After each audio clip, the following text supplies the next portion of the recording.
Muchas gracias por la oportunidad de estar con ustedes una vez más. Yo creo que el tema de cápsula en realidad ahora nos involucra a todos porque cada vez creo que se constituye un examen prácticamente cotidiano en nuestra práctica, ¿no? Tenemos al menos tres versiones de cápsula endoscópica en nuestro medio, ¿no? La cápsula OMOM, la cápsula Given y la Mirocam, y existe una serie de opciones para que todos podamos ofrecer a nuestros pacientes este método diagnóstico. Bueno, súbele un poquito. Entonces, bueno, el tema de esta tarde es cuándo usar cápsula endoscópica en diarrea crónica. Decíamos que todos tenemos ya claro los principios de lo que representa la cápsula endoscópica, así que no vale la pena dar mayor información al respecto. Todos la acoplando, creo. La conocemos bastante bien. Y tenemos que las indicaciones de cápsula endoscópica son principalmente hemorragia del intestino medio, ¿no? Como antes se denominaba hemorragia de origen oscuro. También la sospecha o en el seguimiento de enfermedad inflamatoria intestinal, ante la sospecha de tumores de intestino delgado, y otra de las opciones que vamos a hablar acá es utilización de la cápsula en diarrea crónica, ¿no? En cuanto a enfermedad inflamatoria y tumor de intestino delgado, obviamente que no hay un cuadro clínico evidente de oclusión intestinal. Esto es una serie de casos que tuvimos hace algunos años en los cuales siempre la hemorragia, en ese tiempo era hemorragia de origen oscuro, constituía la principal indicación de realización del estudio de cápsula, ¿no? Y además el que tenía o tiene más rendimiento diagnóstico en general. Cuando hablamos de diarrea crónica, empezamos haciendo una referencia en base al tiempo de duración de la diarrea, ¿no? Existen alguna serie de variantes en cuanto a la definición de diarrea crónica, pero cuando consideramos que la diarrea persiste por más de 4 semanas, si consideramos la evolución temporal de la diarrea, constituye un parámetro para hablar de diarrea crónica. Y académicamente existen 4 tipos de diarrea, ¿no? La osmótica, la secretoria, la exudativa y la diarrea de motilidad alterada. Sin embargo, estas clasificaciones de la diarrea crónica en realidad están superpuestas, ¿no? Tenemos pacientes con diarrea osmótica que además tienen componente secretorio o exudativo. En todo caso, esta definición tan rígida de diarreas no es práctica para nuestro día a día, ¿no? Entonces existe una forma de enfocar la diarrea crónica. Obviamente todo parte de una anamnesis adecuada, el examen físico del paciente y una analítica básica. Hemograma, bioquímica, en fin, una serie de datos, y fundamentalmente fíjense la importancia de un adecuado estudio de parásitos, ¿no? El estudio de parásitos nos parece siempre un examen totalmente cotidiano y de pronto es el que menos reparamos, pero muchas veces la clave de la diarrea crónica justamente está en el estudio de parásitos, como vamos a ver posteriormente en algunas imágenes, ¿no? Una vez que tenemos los parámetros obtenidos de la anamnesis, la exploración física, las investigaciones básicas de analítica, podemos establecer nuestro perfil del paciente. Estamos ante un paciente con diarrea crónica con sospecha de organicidad o una diarrea crónica con características de funcionalidad. Nunca podemos estar absolutamente seguros. Por ahí de pronto un paciente que consideramos funcional resulta siendo una neoplasia de colon o en fin otra cosa. Pero esta forma de dividir la diarrea crónica con sospecha de orgánica y funcional probablemente constituye lo más práctico para nuestro quehacer en la consulta. Recordando, ¿no?, los síntomas, los signos y algunas alteraciones de la analítica que nos sugieren causa orgánica. Presencia de sangre en las heces, por supuesto, fiebre, síndrome consuntivo en ausencia de depresión, ¿no?, que también es una causa de disminución de la ingesta. Pacientes que tienen inicio reciente de síntomas o cambio en las características de las deposiciones de un basal inicial, aparición de los síntomas en pacientes de más de 50 años, historia familiar de neoplasia, de colon, la diarrea nocturna, la diarrea que persiste después del ayuno, heces muy abundantes, ¿no? Bueno, el peso de las heces creo que nadie hace peso en las heces, aún obtener una evaluación cuantitativa de esteatorrea en la práctica tampoco es algo que se puede hacer, simplemente nos guiamos de algunas características de las heces referidas por el paciente fundamentalmente, y obviamente en el examen físico que encontremos evidencia de anemia, palidez, hepatoesplenomegalia, dolor, masas abdominales, en fin, todos esos datos nos ayudan a ir orientando a nuestro paciente hacia la posibilidad de una diarrea orgánica, ¿no? Obviamente alteraciones en la analítica, anemia, hipoluminemia, aumento de las proteínas de fase aguda como la PCR, más que la velocidad de sedimentación, y alteraciones en las heces, como sangre oculta, y si tenemos al alcance la posibilidad de hacer calprotectina fecal, ¿no? Entonces, todos estos parámetros, algunos de ellos, si no todos, nos orientan a pensar que nuestro paciente con diarrea crónica probablemente tiene un perfil que nos orienta mucho a pensar en la posibilidad de que sea una diarrea orgánica. Dentro de estas posibilidades o posibles diarreas orgánicas tenemos la diarrea inflamatoria, que se caracteriza por la emisión de sangre y o pus en las deposiciones, síntomas sistémicos, fiebre, pérdida de peso, elevación de la PCR, algunos exámenes como calprotectina, y el estudio de la diarrea inflamatoria parte de la realización de la colonoscopía, siempre en lo posible realizando ileocolonoscopía. Cuando este examen no es posible completarlo por la razón que fuese, entonces los estudios de intestino delgado, y también cuando el examen de colonoscopía es normal, debemos hacer la búsqueda de patología en intestino delgado, porque estamos frente a diarrea claramente orgánica. Y aquí sí tiene un lugar fundamental la cápsula endoscópica, que es una forma no invasiva de ver prácticamente la totalidad del intestino delgado. El tránsito nos puede dar información muy limitada, y cuando tenemos disponible la enteroresonancia y la enteroTAC también están dentro del pool diagnóstico, prácticamente el eje central de la evaluación de las diarreas inflamatorias con posible origen en el intestino delgado. En cambio, cuando tenemos la posibilidad de diarrea por mala absorción y mal digestión, podemos pensar en tres condiciones: enteropatías, sobrecrecimiento bacteriano y patología pancreática, pancreatitis crónica, neoplasia páncreas, etc. No vamos a hablar del tema de patología de páncreas. El sobrecrecimiento bacteriano es una sospecha clínica, y el tratamiento básicamente es una prueba terapéutica, fundamentalmente con antibióticos luminales. O sea que si bien puede ser muy interesante considerar la prueba de aliento con hidrógeno, pero en realidad el diagnóstico fundamental del sobrecrecimiento bacteriano es un diagnóstico clínico. La enteropatía usualmente es difusa. Si pensamos en enteropatía, estamos probablemente pensando en celiaquía o alguna enfermedad relacionada con el gluten, y están al alcance usualmente de la endoscopía alta, de la gastroendoscopía, ¿no? Y con biopsias podemos tener un diagnóstico definido. Tal vez podría estar interesante considerar un poquito marginalmente de este esquema terapéutico o de diagnóstico la posibilidad de cápsula cuando pensamos ya en enteropatías segmentarias de IE1, y ya pensando de pronto en un linfoma y en otras entidades patológicas segmentarias y distales al alcance de la gastroscopía, ¿no? Pero en la mayoría de los casos las enteropatías están fácilmente son documentadas con la endoscopía y la toma de biopsia de duodeno.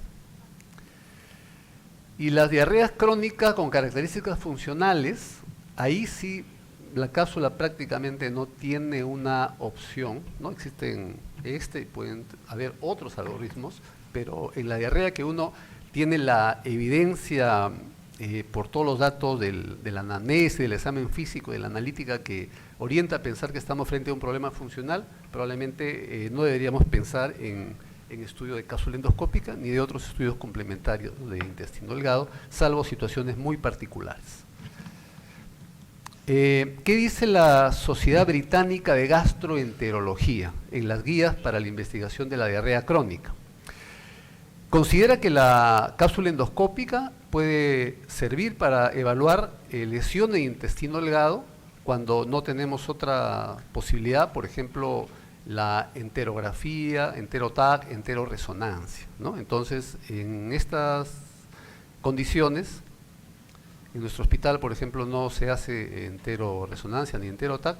La videocápsula endoscópica, si está disponible, es una opción totalmente válida para evaluar el intestino delgado en los pacientes que se sospecha malabsorción, en un grado de evidencia nivel 1 y grado de recomendación fuerte. ¿Y qué dice la Sociedad Europea de Endoscopía Gastrointestinal, ¿no? Este es un documento publicado en Endoscopy el 2015. Es interesante, ¿no? Porque ellos mencionan que para estudiar celiaquía, la cápsula no debería ser utilizada, ¿no? Porque lo que decíamos hace un momento, probablemente en el 100% de los casos, prácticamente el alcance de la evaluación de sospecha de celiaquía está al alcance del gastroscopio, llegando a duodeno y tomando las biopsias adecuadas, ¿no? Y por lo tanto tampoco consideran que la cápsula tiene rol en evaluar celiaquía para evaluar la extensión de la enfermedad o evaluar la respuesta de la dieta libre en gluten. Hay fuerte recomendación, aunque la calidad de evidencia es baja. Igual para el uso de cápsula en enfermedad celíaca. Y por supuesto sí podría considerarse el estudio con cápsula endoscópica en pacientes que hay duda diagnóstica o probablemente se sospeche una evolución tórpida de celiaquía pensando en linfoma asociado a enfermedad celíaca refractaria, aunque es una recomendación débil con baja calidad de evidencia. ¿Y qué tenemos acerca de la preparación de nuestros pacientes? Creo que la mayoría de ustedes hacen, todos nosotros casi hacemos estudio de cápsula, y eso probablemente lo vamos a discutir después, ¿no? Si preparamos a uno de nuestros pacientes. Cuando empezamos a hacer los estudios de cápsula, preparamos a los pacientes prácticamente como una colonoscopía, ¿no? 4 litros de polietilenglicol, 2 días de dieta líquida, se veía perfecto, pero se ha visto que realmente el realizar un procedimiento de dar catárticos osmóticos en el intestino delgado, si bien permite una mejor visión, no aumenta la potencia diagnóstica de la cápsula, ¿no? Sin embargo, la Sociedad Europea de Gastroenterología recomienda que se puede utilizar en general 2 litros de polietilenglicol previos al examen para una mejor visualización. Fuerte recomendación, alta calidad de evidencia. Los prokinéticos no se recomiendan en forma rutinaria, ¿no? Realmente muy raras veces utilizamos prokinéticos para hacer el estudio de pacientes con cápsula. Y también que el procedimiento básicamente debe ser ambulatorio, ¿no? En general, tanto en el hospital como cuando hay algún paciente de la práctica privada, el paciente se le da el estudio de cápsula, se va con su sistema a casa, se le recomienda que no salga de casa por un tema de seguridad del equipo, se le dice que camine lo más que pueda para que también la cápsula permita completar todo su recorrido y no hospitalizamos pacientes para el estudio de cápsula y bueno, hasta ahora, menos mal, todos los equipos han retornado, no hemos tenido problemas. Bueno. Y por supuesto, también la ESGE recomienda que podemos considerar utilizar simeticona, ¿no? Y agentes como esos antes de dar la cápsula. Usualmente no tampoco los utilizamos de rutina, ¿no? De pronto con la visión del real time y vemos a veces un poco de burbujas en el estómago, podemos considerar el uso de dimeticona, pero no es, por lo menos en nuestra práctica, de uso cotidiano. Bueno, haciendo una recopilación de lo que hemos podido trabajar hasta ahora, tenemos 354 estudios de cápsula endoscópica, de los cuales el 21% son estudios en el cual la indicación principal fue diarrea crónica, ¿no? Entonces, bueno, aquí nos sentimos ya que hay que decir las cosas como son, ¿no? Y ustedes tendrán su propia experiencia, pero en todo caso después vamos a analizar, ¿no? ¿Qué significa que el 21% de los estudios de cápsula, la principal indicación ha sido diarrea crónica en casi la cuarta parte de los pacientes? ¿Qué es lo que encontramos? Encontramos que resultados patológicos lo tenían el 59% de los pacientes estudiados. Pero cuando analizamos retrospectivamente esta serie y vimos cuáles de estos resultados patológicos constituían o tenían cierta relevancia para nuestros pacientes en el estudio de diarrea crónica como dato principal. Encontramos que el impacto del estudio de cápsula, tanto en el diagnóstico como en el tratamiento, estuvo establecido en más o menos exactamente en el 71% de los casos. Esto quiere decir que de estos, digamos, 60% de pacientes con resultados patológicos, en un poquito menos de la mitad, más o menos 45%, realmente había un impacto del estudio, ¿no? Siendo que los principales diagnósticos, enteritis crónica, parasitosis, neoplasias de intestino delgado, un paciente con úlcera de yeyuno, un paciente con Crohn o con sospecha de Crohn y un paciente con divertículo yeyunal. Si analizamos todos los pacientes de enteritis crónica y vemos cuáles realmente había un impacto diagnóstico, podemos de pronto que esta cifra disminuye un poco en cuanto a los resultados que podrían permitirnos cambiar las decisiones y el diagnóstico de nuestros pacientes. Este es una de las series más grandes de el impacto de la cápsula en diarrea crónica, un estudio multicéntrico coreano que es el estudio Carpentry, en los cuales, fíjense, en 2.964 pacientes, en 91 de ellos, el motivo principal del estudio de cápsula fue diarrea crónica, 3%. De los cuales el 57% de los resultados fueron negativos, o sea, quiere decir que en el 43%, ¿no?, hubo resultados que aportaban al diagnóstico. Más o menos un poco relacionado con nuestros datos analizados en base a lo que es impacto diagnóstico. Y encontraron como diagnósticos más frecuentes en todos los casos intestino irritable y enfermedad de Crohn en 19.8. En el 34% de los casos, el estudio de cápsula cambió el diagnóstico y probablemente también el tratamiento. Y es importante señalar, miren, que los valores predictivos de diagnóstico positivo estuvieron fundamentados cuando hubo otros síntomas, no solamente diarrea crónica, hematoquesia, por ejemplo, y hipoluminemia. Entonces, volvemos al punto, ¿no? Siempre el estudio de cápsula o el estudio de diarrea crónica vinculado a cápsula está dado por el complemento de síntomas, de signos y de analítica alterada para que tener realmente la posibilidad de que la cápsula aporte algo concreto y específico a nuestros pacientes. En la guía de la ASGE, en lo que es evaluación de diarrea crónica, dolor abdominal y otros síntomas digestivos, encontramos que el rendimiento diagnóstico de la cápsula se sitúa también en valores un poco menores que pueden llegar entre el 13 al 24%. Sin embargo, mencionan que la cápsula, al poder tener la posibilidad de acercarse a la mucosa intestinal, a veces tenemos imágenes muy cercanas de la mucosa, del epitelio intestinal, vemos que la cápsula tiene mejor sensibilidad que la endoscopía para detectar cambios en la mucosa del intestino, con una sensibilidad que puede llegar al 85%. Es difícil evaluar esto, pero la especificidad lo sitúa en el 100%. Sin embargo, recomiendan que no debe ser el estudio de cápsula una consideración de rutina en los pacientes con diarrea crónica. Esta es otra serie en los cuales se encuentra cuál es la utilidad de la cápsula en diarrea refractaria o en síntomas predominantes de intestino irritable, y se encuentra que las lesiones con significancia clínica en el 32.5% de los pacientes para dolor abdominal y en los pacientes con diarrea crónica en el 54.5% de los pacientes se encontró lesiones con significancia clínica, siendo estos los datos más relevantes en pacientes con enfermedad de Crohn y con evidencia de atrofia biocitaria. Esta es otra serie del 2013 de Gastroenterology en 783 pacientes, indicación de cápsula endoscópica para diarrea crónica 4%. Y se reveló patología que explicaba la diarrea en el 53%, o sea, por ahí siempre nos ubicamos en la mitad de los casos en los cuales la cápsula puede tener relevancia diagnóstica. Se encontró pacientes con celiaquía, con Crohn, con ileitis actínica, 2 pacientes con tránsito acelerado y pacientes con masas submucosas. Esta es otra serie egipcia, igual, ¿no? Rendimiento diagnóstico 45%. Bueno, Aquí tenemos algunos casos, ¿no? Por ejemplo, aquí vemos en la flecha más corta se ve una erosión.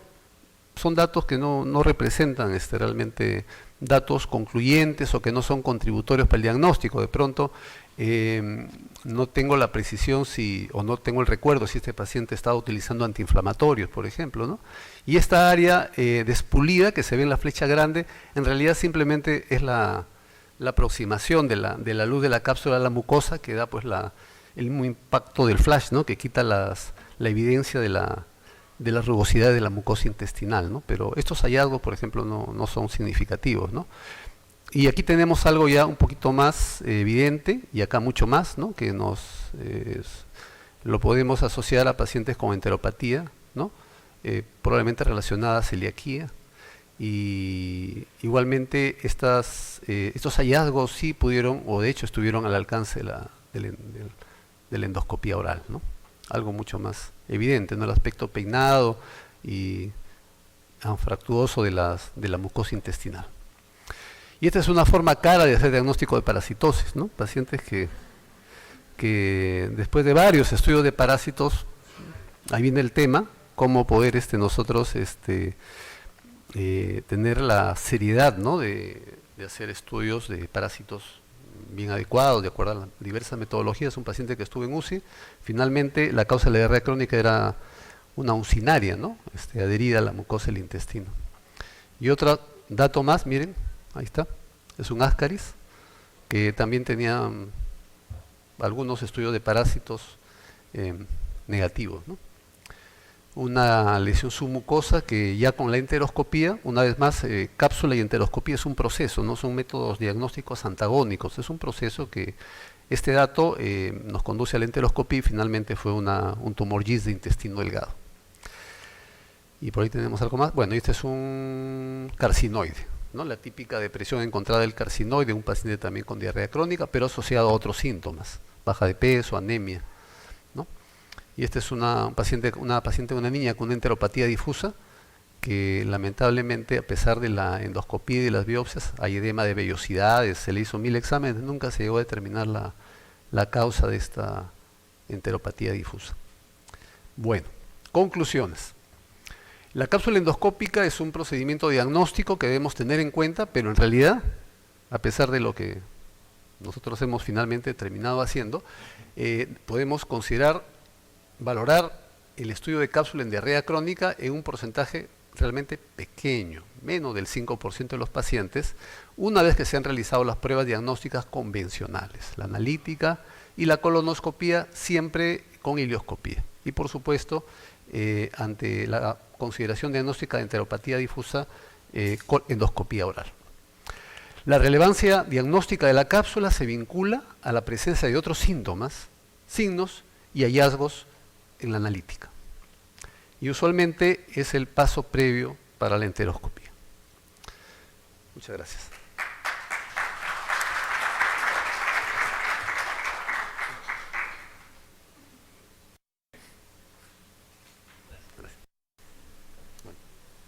Muchas gracias, doctor Otoya, por su excelente presentación. A continuación tenemos al doctor Hugo Cedrón Chen. Él es médico asistente de la Clínica Angloamericana y participante activo tanto en procedimientos de cápsula y enteroscopía. Él nos va a